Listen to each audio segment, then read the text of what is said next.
Welcome, everyone. It's nice to see all of you. Some I know, some I don't. Welcome either way. This is the beginning of my 5-week series on the power of women in Tanach. One of the many topics that I'm pretty passionate about. I'll just say a little bit about myself. My name is Ela O'Connor. I moved to Portland a few months ago. My husband works in the Portland Kollel, and I teach at Mayan Torah Day School. I teach grades 3rd through 6th, Judaic subjects. And I also really enjoy speaking to women in particular about all kinds of topics within Judaism and helping women connect with each other, with themselves, and really figure out like how we fit in and what is our service of God, our avodas Hashem, what does that look like, and how can we deepen it and make it more meaningful. So I'll give a little introduction on the series, and then we'll start with the first woman who for tonight is going to be Sarai Imenu. And I chose these specific women partially because there's a little bit more information to work with. It's interesting that as a whole, there's not so much out there, but I definitely did my best to gather everything.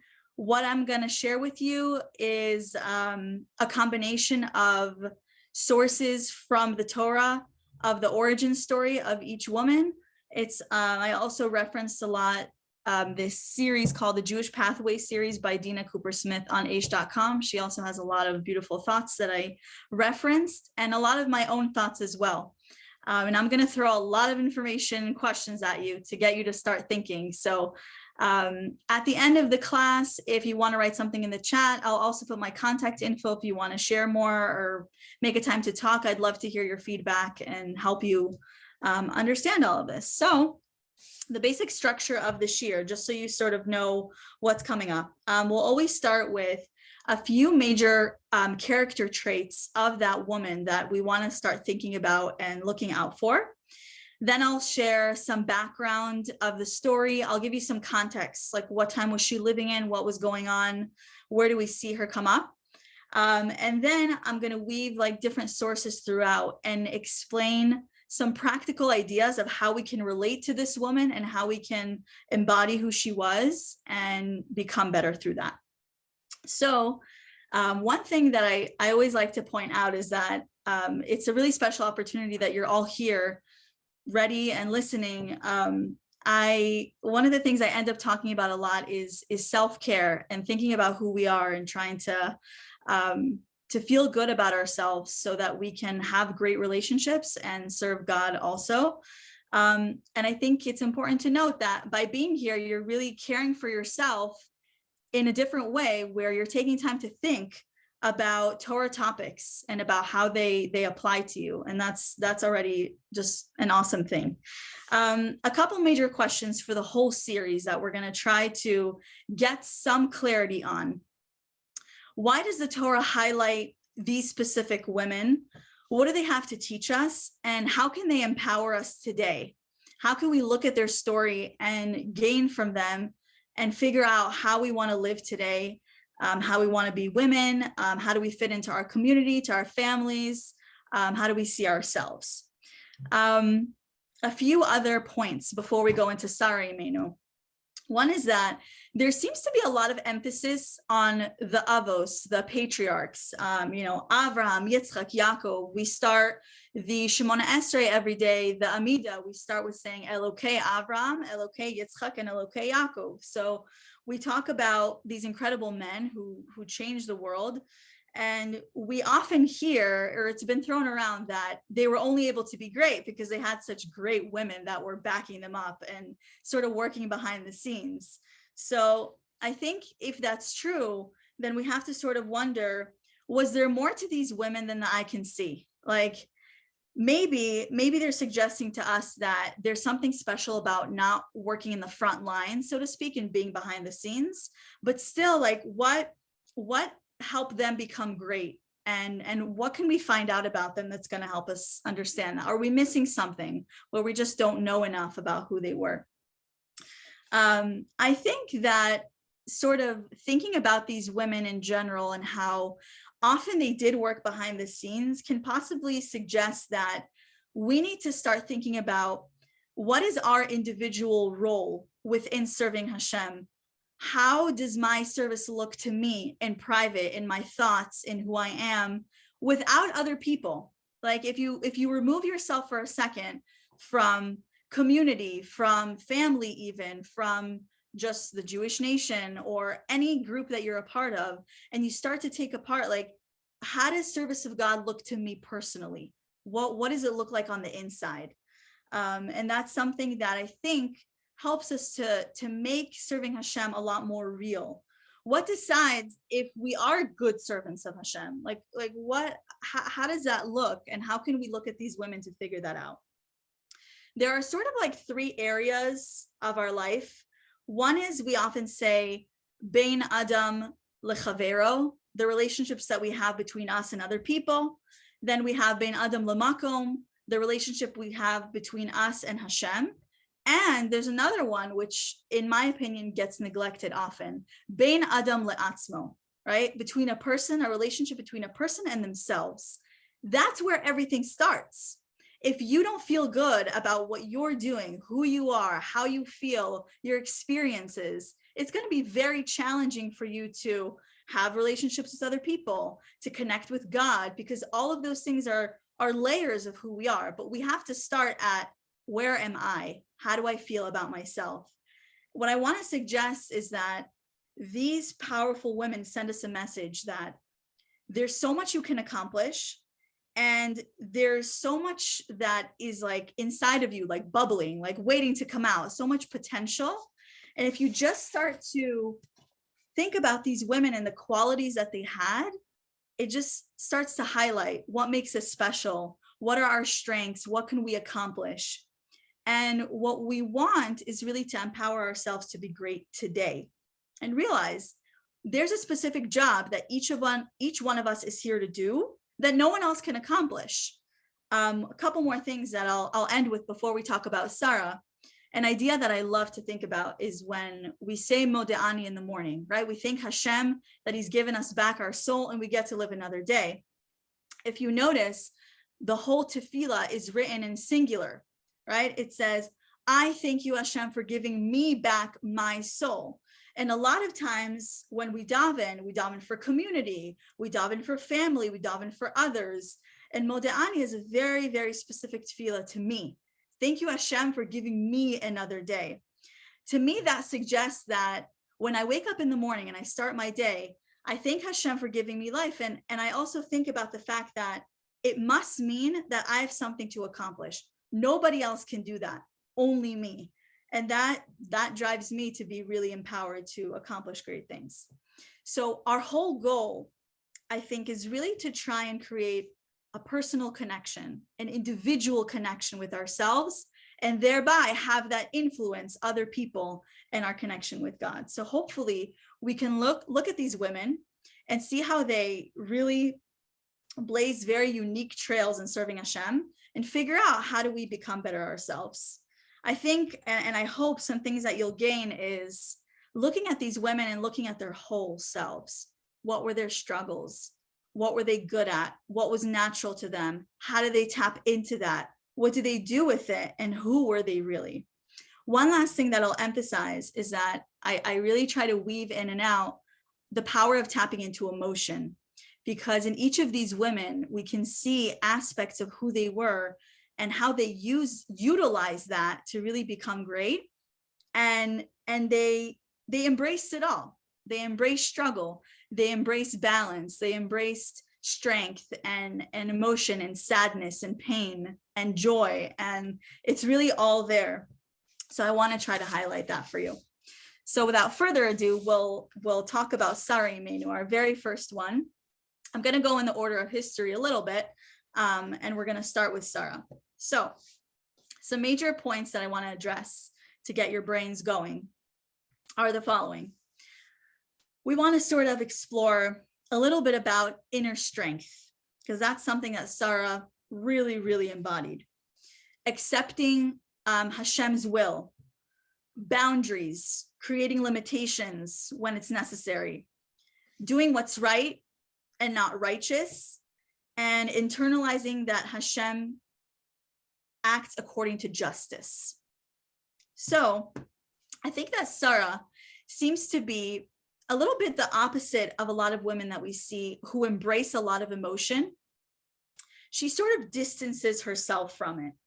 She really showed this incredible inner strength in the way that she lived and in her relationship with God. She also shows that it's important to act on the qualities that you are really strong in, but it's also important to put them aside when a situation calls for it. And I'm going to explain all of that. The first story that we see her come up in is in Parshas Lech Lecha, when Avraham had to travel from Haran, and he had to go, and Hashem commanded him to leave his country and his birthplace. And the first place we see Sarah come up is when Avram and Nahor took wives. The name of the wife of Avram was Sarai, actually, and the name of the wife of Nahor was Milcah, the daughter of Haran. And Sarai was barren, and she did not have a child. It also says in the pasuk that Sarah is referred to by another name, which is Yiska. Rashi explains that Yiska actually comes from the word socha, to gaze or to look. And it means that Sarah was able to look at things with this sort of divine spirit and intuition, and how also everybody would be socha, would gaze at her beauty. She was really a really beautiful woman. Yiska also means princess, and sort of connects to the quality of leadership and authority. Rashi tells us that there are actually three meanings of the name Sarai or Yiska.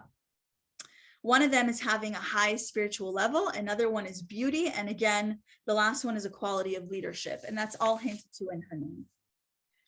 Later, Sarai's name was changed to Sarah, which really meant that she was now helping Avraham rule over the nation versus only sort of being an individual. Sarah really partnered with Avraham, with her husband, in spreading monotheism and making sure that the world understood that there was one God. She was his partner in welcoming guests and converting the women. It says that their tent was open on all sides so that people could come in and out at all times. I think that's a high level. I think I would struggle in having all sides of my house open 24/7, but definitely shows us, the level that she was on. It's also interesting. There are actually 3 special mitzvos that we learn from Sarah. One of them is Taharas HaMishpacha, is family purity. Another is Hafrashas Chala, is separating the challah, and lighting candles. The pasuk says actually about Yitzhak that he brought Rivka into the tent of his mother Sarah, and he took Rivka as his wife. And Yitzhak loved her, and he was comforted after Sarah had passed away. Rashi explains that when he brought her into the tent, she was suddenly almost as if she was Sarah, his mother, to say that she took on her image. For the whole time that Sarah was alive, a lamp would be lit from Erev Shabbos to Erev Shabbos. That's corresponding to the mitzvah of lighting candles. A blessing would be found in the dough where it would stay fresh and increase continually. And that was corresponding to challah. And there was a cloud that was stationed over the tent, and that's corresponding to the mitzvah of family purity.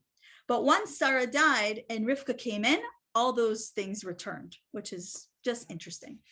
Another story where we see a little bit more background about Sarah. Sarah had no children. Rashi explains that she didn't even have a place in her body for a child. In thinking about the way that nature works, it was not possible for her to have a child. Question always comes, why did Hashem make this the case? Such a great person, like why was this something that she had to struggle with? One possible idea that I saw was that Hashem possibly wanted her to be free to bring people close to Hashem in their mission of converting people and spreading monotheism. He wanted her to have all the time in the world to be able to do that. And often having a family takes up a lot of time. That's just an interesting point. Also brings up a thought about the matriarchs in general. A lot of them were barren. They did not have children for many years. Chana didn't. Rivka didn't. Rachel. I wanted to share this medrash that, again, like it's really just food for thought because there's so much to talk about within each of these points. But the medrash in Bereshis Rabbah says that Hashem desires the prayers of these righteous women, and he looks forward to their conversations. And he said, they're beautiful, they're rich. If they have children, when will I hear from them? Which is like an interesting way of putting it. Like if they have all those things, those basic things, when am I going to hear from these amazing women? Now, it could still be difficult to go through this test, but just interesting to think about that. I think it just also points to the idea that Hashem gives us lack and the ability to need something in order to form a connection with him. And that's exactly what Sarah did in these different ways that I'm going to point out. And we form the connection by asking for things. And I think that if our needs were just presented to us and given to us directly, then we wouldn't necessarily think about that. And especially when the lack continues for years and years and years, the challenge that we have is to accept it, accept that the situation is for the best, and keep asking for it and never give up. And that's exactly something that we see from Sarah, is that all the years that she struggled, she didn't necessarily remain hopeful, but she was actively living life and accomplishing things. I think that we can also see that she really accepted the will of Hashem. She didn't have a child until she was 99 years old. And she really saw herself as playing a role of being Avraham's wife and fulfilling this mission of bringing people into Judaism. Being barren did not stop her from that, which I think is a really important point. You can already see her strength going through all those years and not sinking into despair and saying, okay, Hashem is not going to give me this. That means I can't do anything, and backing off. No, she absolutely did the opposite. This shows the midah of Devorah, this inner strength that I was starting to talk about. And that's something we're going to see from Sarah. And that's what I want us to try to tap into, is really the ability to be really, really strong. This is shown by also how she accepted traveling with Avraham from place to place, believing that there would be a future for the nation of Klal Yisrael, and doing whatever she could to make that happen.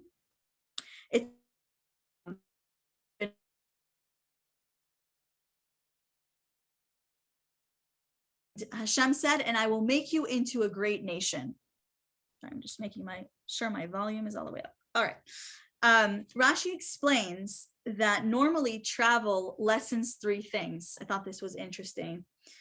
Fertility, reputation, and economic status. The idea of traveling around all the time. So therefore, Hashem promised him, don't worry. Even though I'm making you leave, you're still going to grow into a great nation. After Sarah not having children for such a long time, she came up with the idea to get a surrogate, and this was Hagar. The situation was not pleasant.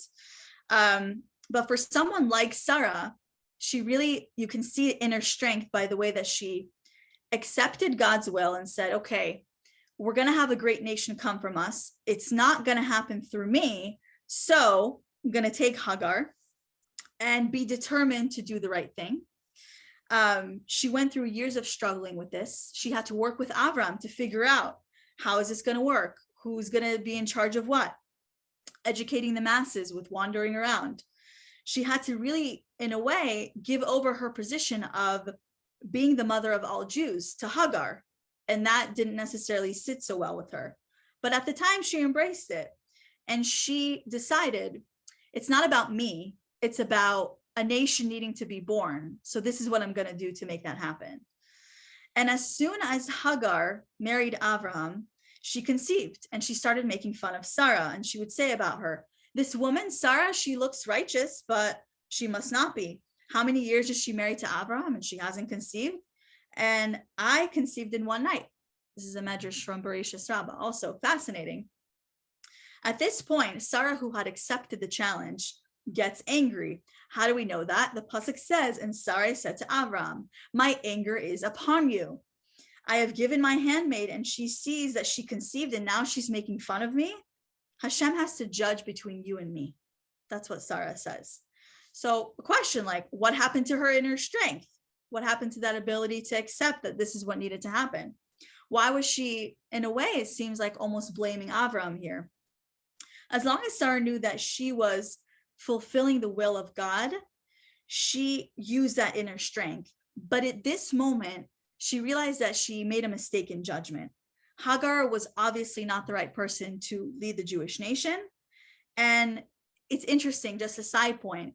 It also says that Sarah was upset at Avraham because when he davened for a child, he davened in singular. He said, I want a child for me, but he should have said we. That was just, I thought, interesting. And Sarah realized also with her insight that it was because of Avraham's righteousness and his character that Hagar conceived right away. But in his tefillah, he should have said, give me and Sarah a child, not just me, not even just we, but give me and Sarah, be specific about it. So we can also learn, like when you pray for something, tell Hashem exactly what you want. That's a definitely an important point. Sarah really was able to see the future and see that Yishmael would not be appropriate for leading the Jewish people, and he and Hagar should no longer remain part of the picture. Years later, Sarah gives birth to Yitzhak, who grows up in this environment, and she sees that Yishmael is really a bad influence. So Sarah then asks Avraham that they should send Hagar out of their home, so to not risk Yishmael being influenced wrongly. Hashem validated that this was the right thing to do, and it says, Yishmael was busy building altars and offering sacrifices for idol worship. And Sarah said, what if Yitzhak, our son, learns from his ways? That's not going to be very good. And Avraham says, now that we brought in Hagar, how can we drive her out? What are people going to say about us? How can we kick someone out into the desert? And Sarah says, in that case, if we're both talking about something that could possibly desecrate Hashem's name, then Hashem has to decide between my words and your words. Imagine like taking your argument up to God, like, all right, here's what I said, here's what he said. Now you tell us what's the right answer. And I love this line. I think it's so interesting. It says, and Hashem said, everything Sarah says to you, listen to her voice. So that's proof right there that we're always right. I mean, that's obvious. Everything that Sarah says, listen to her voice. The disagreement, what I want to really suggest is that this disagreement between Avraham and Sarah happened because they looked at things so differently. Avraham was a man of compassion, a man of kindness, and he feared that if they were to kick Hagar out, how would that affect not only Hagar, but the people around? Maybe they would question Avraham and what he was deciding to do. But Sarah, and I think this is such an incredible trait, was able to see past the immediate moment, not just the here and now, but what might happen in the future. We say, Chazal say, Ezehu chacham haroa es hanolad. Who is a wise person? Someone who's able to look past the right now and make a decision based on what possible outcomes can happen. And she saw this effect that Ishmael would have on Yitzhak, and she knew that they could not be part of this because they could affect literally the genetic makeup of the Jewish people. And with her vision and ability to analyze this, she got this determination and strength to be able to send this person out of her home. This is a case where we see that Sarah did the right thing, even though it was not necessarily righteous. What I mean by that is like, it wasn't clearly like, oh, of course, that's what you should do. And it feels good and it's just right. She did it even though it was really difficult. And that's sort of what Devorah, strength, is about. It's about looking at a challenging situation, being able to make a decision and execute and go for it, and knowing that that's the right thing. I mean, imagine, I always like to try to relate to emotions. Like imagine kicking Hagar out, a person who was also a mother, into the desert with nothing but a jug of water. What's the tendency? To feel bad, to feel so bad and have compassion, right? But compassion can be misplaced. And that's what Sarah really had. That's how she balanced Avraham. For him, it was all kindness. And she needed to be in the picture to balance that out. And she knew that the future, again, that the future of the Jewish nation was at risk. And what I want to suggest is also that what she was really doing in our terms is she was putting up a boundary. She was making a limit and saying, no, we can't let this happen because we're risking the Jewish nation and we're risking our son and we're risking our family. And so she put up that boundary. I think that Devorah and the ability to do that came to Sarah more naturally, but maybe we can start to think about how to tap into that idea. Putting up boundaries is so important in our relationship with ourselves, especially to know what you can handle, what you can't handle, what situation you can avoid, and what boundary you're going to put up so that you can be successful. Maybe that's within relationships with other people in your life. Maybe that's within yourself, figuring out where you stand. When you put up a boundary, it really shows that you respect yourself. And again, that's how other people come to respect you too. Another story I want to share about Sarah, and then I'm going to start to tie things together. We know that Sarah laughed when she reacted to having a child. And it's interesting to think about how Avraham and Sarah both laughed, but the Psukim show that we see their reaction very differently, even though they did the same thing. Avraham's laughter is seen as a reaction of joy, of happiness, excitement. But Sarah's laughter, it says in the Psukim, it's criticized. Hashem rebuked her because she should not have done that. So Rashi explains, the laughter of Sarah was really a laughter of mocking. She was really making fun in a way.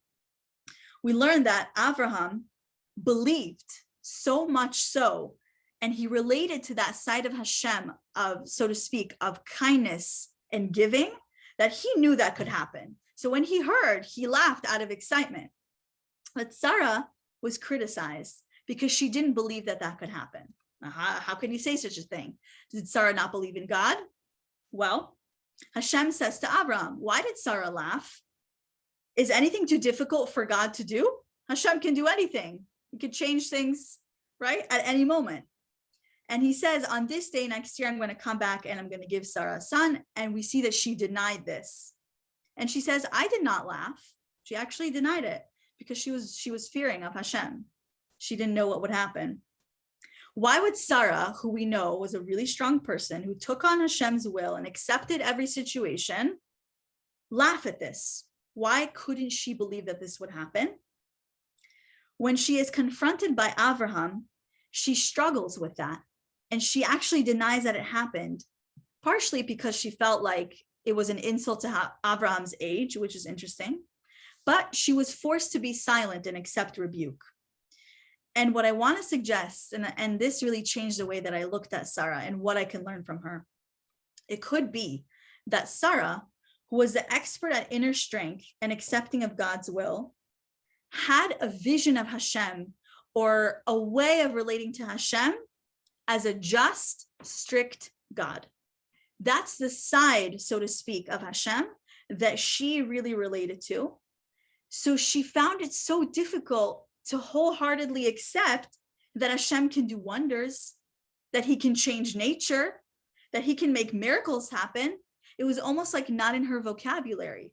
Like someone who has that inner strength and conviction has a hard time believing that good things can happen, that kind things can be done. So she was very strong in Devorah, and it's almost like she related to that side of Hashem also, of justice.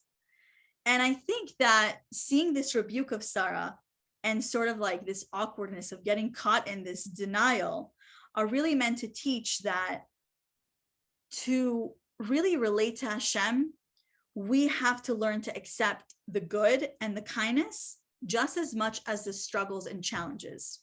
And I really think that that reflects on who we are as well. It's a way of like looking in the mirror and looking within and saying, I'm accepting the parts about me that I love, that I'm strong in, that help me and that help me help others. And there's also parts of me that are difficult. There's parts of me that are painful. There's parts of me I don't quite understand, or parts that have been hurt by things from the past. And I have to learn to take both of those things and utilize them. And I think, again, the idea is that Sarah really had a hard time embracing that kindness because of who she was. And it's interesting to think about. And it's not something I'm going to say, well, here's the answer to that, to why she struggled. And then she just put it aside and accepted it. I don't have that kind of answer. The reason is because I want you to see that she struggled. That's how we know that she was so righteous and great and close to God and able to accomplish things, because struggling is literally, it's essential. It's who we are. It's how we think. It's how we change. It's how we grow. It's how we connect to God. If we just had everything in front of us, we wouldn't think twice. I think that it's also all about balance. It's like thinking about the side of us that, you know, the qualities that come really naturally and trying to capitalize on that, just like Sarah did. She had this strength, right? And even though she had no children, she brought people close to God, and she went and she traveled and she had guests, right? And then that shifted for her. And she showed strength again when she had to kick Hagar out, even though she was trying to continue the Jewish nation. And then we see that struggle, like I just mentioned. So I know that's like a lot to think about, but I guess a couple points to think about, and then I'll give you some food for thought. Not going to call it homework. I see too much of that in my regular day, so no need for that word here. But I think that we can see that Sarah was a tremendous leader who embarked on an incredible mission to bring people close to Hashem, and she really helped balance out Abraham's kindness with this inner strength, and they together had this balanced view of the world. That's how I really see it. Like, it's so foundational. Like, God, it's not that he has different sides. Hashem is one, but there are different aspects that we can relate to. And Hashem is kind, and he gives us all the time. Sometimes we take it for granted, but he also judges us, and he also is strict and has justice. I think that Sarah really tried to do the right thing no matter what. She also learned to accept rebuke and stay silent through that, even though she denied and struggled at first.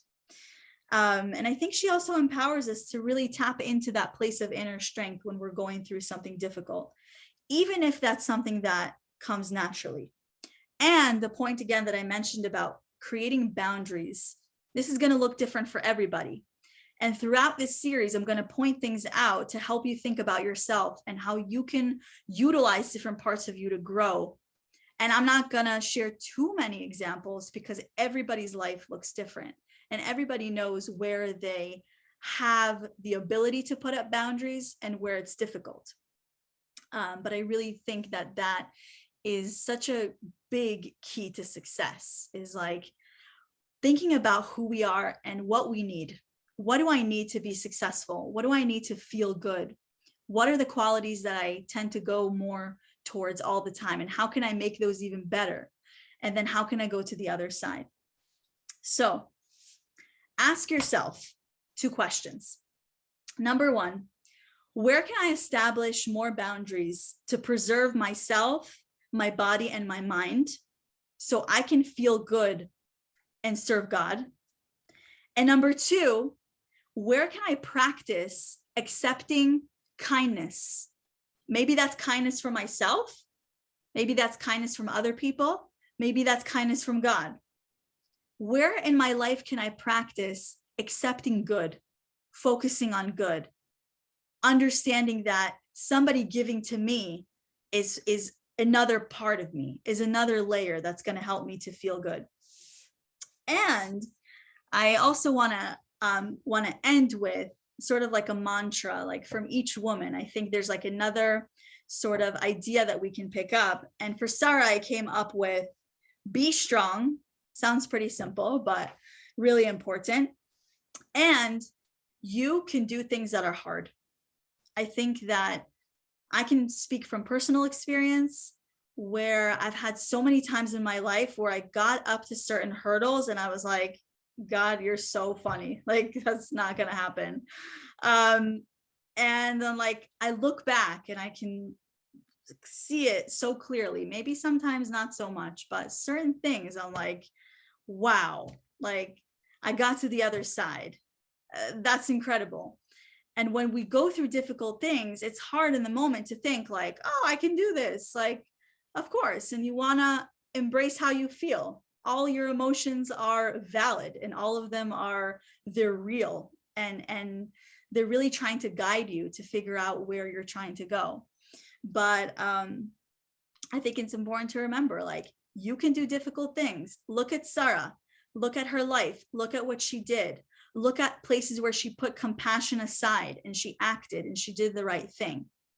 And also think about how you can utilize those qualities within yourself without needing to necessarily put it on a banner or share it with a group, but just for you, between you and you. Or maybe like when the doors close, you journal in your notebook or you write a letter to God and you express things. It doesn't need to be shared with anybody. And that's part of the beauty of these women. What they show us is like, a lot of them played very public roles, but how come we don't know so much about them? That's still like earth shattering to me. Like, why can't I just open up Sfarim like I can and find a bunch of sources about like I do about Avraham? Because there's a beauty and there's I guess like a hidden beauty in being able to connect in a private setting, just in your mind, just while it's quiet, just while nobody's around, because that's what's going to stick around and that's what drives you and that's who you are. So I hope I didn't repeat things too much, but you can do difficult things. You have a power within you that we see from Sarah to act on that inner strength, that Devorah, and try to put compassion aside in those certain situations. One last example I'll share, just like I was saying before, doing things that I did not think I could do. My first year that I taught was in Seattle almost 7 years ago. And I had actually gone to school for business and accounting, which was really not the direction for me. And regardless of the details, I'll try to keep it short, but I got an opportunity to come to Seattle and to teach 7th and 8th grade girls in the school there. And I get on the phone with my previous boss, the principal of the school, and he starts asking questions like, where are you coming from? What experience do you have? I was like, so I went to summer camp.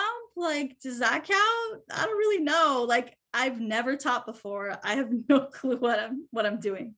He said, okay, you're hired. I was like, all right, okay. Like, I guess he sees some kind of potential.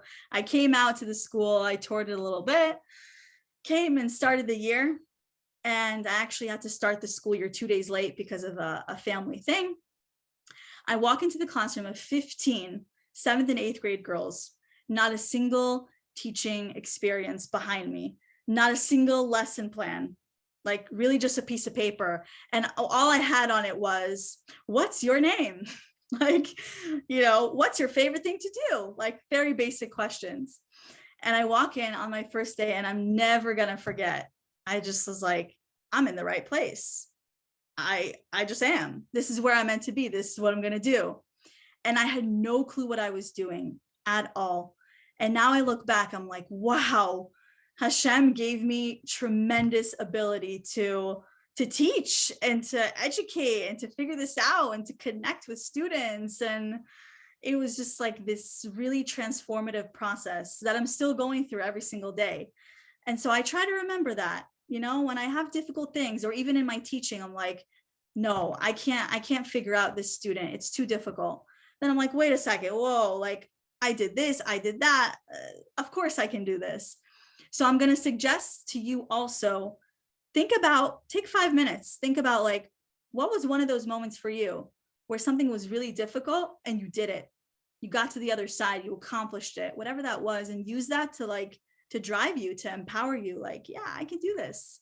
So Sarah shows us we have strength. We've definitely got it within ourselves. I'm going to challenge all of you to start thinking about all of these things and how to tap into this a little bit. Think about who you are. Think about where you're going. Think about how to utilize your potential, because you are incredible and each person has so many wonderful things. So with that, I'm going to end here. I hope it wasn't too much. You can share in the chat. I'll put my email there. If you ever want to ask more questions, I'm always open. I will make a time to talk to you. I would love to hear your feedback, and stay tuned for next week. We are going to focus on Devorah, the judge. So that's going to be a little bit later in history. Thank you so much for coming. I really appreciate it.